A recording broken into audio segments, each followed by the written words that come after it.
Good morning, children. Today I will be taking grammar for class 8. So we are going to learn about verb, the tenses. You might know, or you might have already learned, tense shows the time when an action took place. So basically there are three tenses. They are past tense, present tense, and future tense. That I studied in Hindi also. What is called the verb, bhutkaal, bhavishyakaal.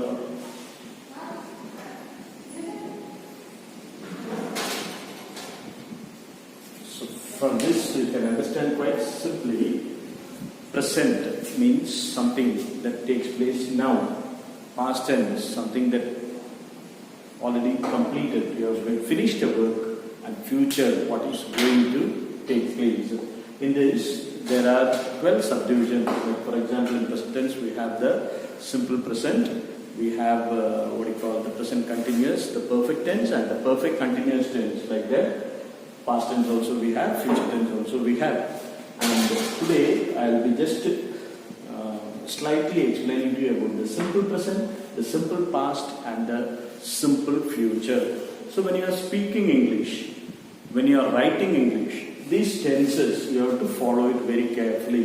In this past tense and future tense, so before that I will be explaining to you what you might have learned it. V1, V2, V3. This V1 is called as the root form of the verb. Root form, or we call it as the infinitive. And V2 is the past tense and V3 is the past participle. For example, when you write go, it is the root form of the verb. And what is the past tense of go? It's went. And what is the past participle? It is gone. So when you come to this perfect tense, you will understand this one. So now when I am teaching you, I will be just saying V1 and V2. V1 is actually the root form of the verb. And V2 is the past tense form of the verb. So when we come to this, what you call future tense, we start from the bottom. In future tense, all you have to do is add will or shall to the root form of the verb. So when you want to say something that is about to take place, like for example in the evening you are invited to a party, how will you say, I will come? Because now afternoon or in the morning you are telling that you will come in the evening. Evening has not yet come, that is work, something that is planned for the future. I will come. See, remember, don't write I will came to your house. So it is wrong. The rule is will or shall with the root form, that is V1. So future tense is quite simple. Whatever you want to say, use the V1 form of the verb, add will or shall. Now usually we don't use that much of shall. We usually say will, I will come to your house, I will play football. That means later. I will do the homework. That means later you will do the homework. Now if you come to this past tense. Past tense is something that happened earlier. So past tense we can say, like for example, he went home.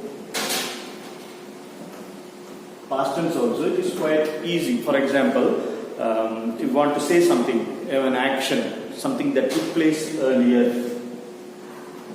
The thief come my house, take gold and go away. Now, this sentence is completely wrong. Because these things all happened in the past and we have used all the V1 form of the verb. Something that happened, this is a narration. Something that happened, you are telling it very clearly. So here what is wrong here? In this past tense, all you have to do is use the V2 form of the verb. Now here what is wrong here? See, usually when you are speaking English, you speak like this. That's why it's wrong. When you are writing also, you will write what you speak. The thief, what is that? Came. The thief came to my house. The thief came to my house. What did he do? Took. That is in past tense. He took gold and went away. Now your sentence is right because you have used past tense, that is V2 form of the verb, to explain an incident that took place. The thief came to my house. We are not telling, if you want you can tell the time also. The thief came to my house yesterday night, took all the gold. We can use adverbs and adjectives as per our wish. Took all the gold and then went away. If you want you can continue also. The police caught him in Patna. So what is that, caught him? They caught hold of the thief and then recovered all the gold. So all will come in, the verb will come in V2. That is a past tense form of the verb here. You have no confusion whether it is singular or plural, whether it is I or we, you, whatever it is, we use this one. I went to the market. It is the same for everything. He went to the market, she went to the market, it went to the market, they went to the market, we went to the market, you went to the market. So it's quite easy. All you have to do is, you have to learn the V1, V2, V3 form of all the verbs. For example, go, went, gone, come, came, come, take, took, taken, give, gave, given. Like that you should be able to know that one. At least in a day learn 5 or 6 the past tense of the verbs, the common verbs. When you come to the class, I will give you around 50 or 60 the commonly used ones. And in present tense, in past tense, again to show habitual use. In past tense, habitual use, we use like this also.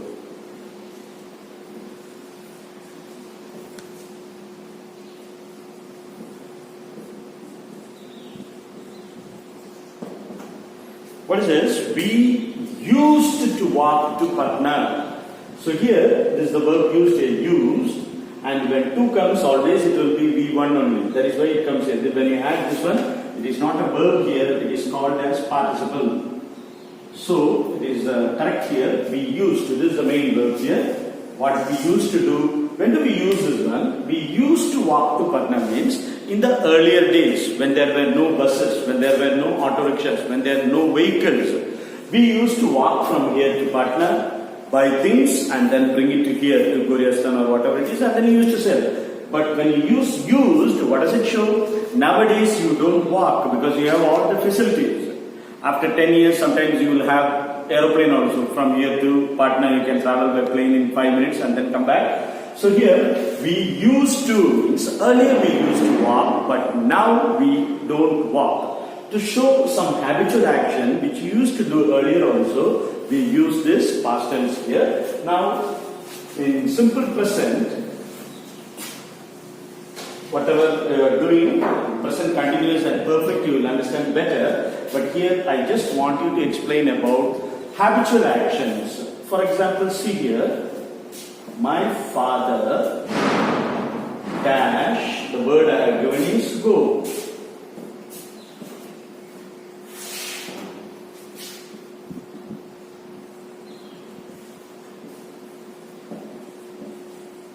Now I have given you 2 sentences here. My father dashed to school. What do you write here? Here you write the past tense form of this word go. My father went to school. Why you are writing this one? Your father does not come to school daily. When will my father come to school? When he wants to meet the principal, when he wants to pay the fees, when he wants to talk about his children, the studies and all those things. Daily he will not come. Once in a month or twice in a month he will be visiting the school. So we are telling it in past tense. Whereas here in this case you see, he, what you write here, he goes to school. Why is that one? Because he is a student. Imagine it's a student, okay? So he, daily he goes to school. Then you may ask, sir, Sunday I am not going to school. So on all working days, Monday to Saturday, he goes to school. So it is a regular action. See here, the sun. The verb I have given you is rise. In the east, the sun rises in the east. How do you write it? The sun rises in the east. Why is that one? It is a regular action, a habitual action. Every day, last 10 years, coming 10 years, all the time the sun will rise in the east only. Don't argue that the sun does not rise, only the earth goes around and all. So I am just giving an example now. Why did we write goes, rises and all those things? Because they were singular. In present tense, for habitual action, remember, if it is singular, she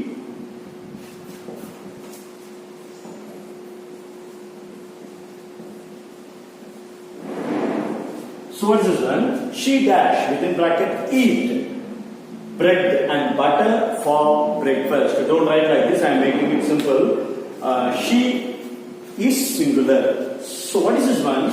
Daily, regularly, for breakfast, what does she eat? Bread and butter. It is a regular action. So we say it is simple present. So in this case, what we have to do? You have to look at the subject. Subject, she means one person, singular. So immediately you have to make the verb also singular by adding yes. Now the verb also becomes singular. That is why we write, she eats bread and butter for breakfast. What does it mean? It means that it is a regular action. Daily morning for breakfast, what does she have? Bread and butter only. Now this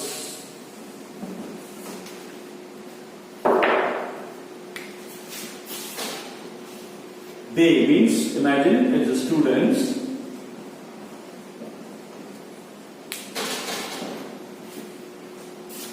They stands for the students. Students regularly they go to school. Now you see here, this is the verb given. What is the subject? Singular or plural? It is plural. So how do you write in simple present? Simple present means it is a regular action. An action that takes place daily. So here you will also make it plural. How do you make it plural? By not adding yes. So how do you write the correct one? They go to school. When you write they goes to school, it is wrong. This yes is used only for singular subject. Now the subject is plural, so you write they go to school. Like that. For example, you see this sentence.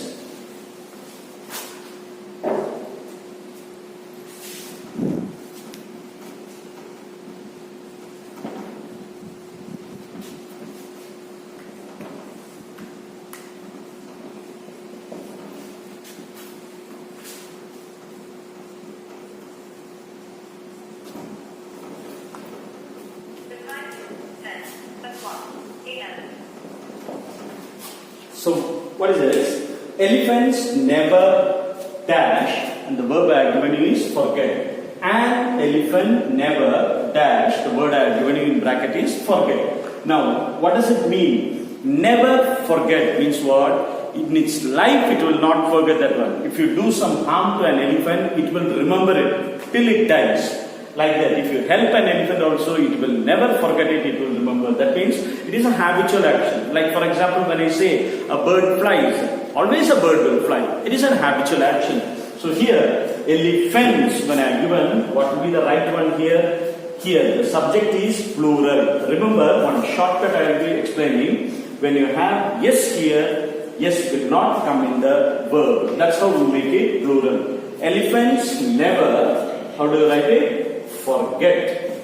There is no change in the verb.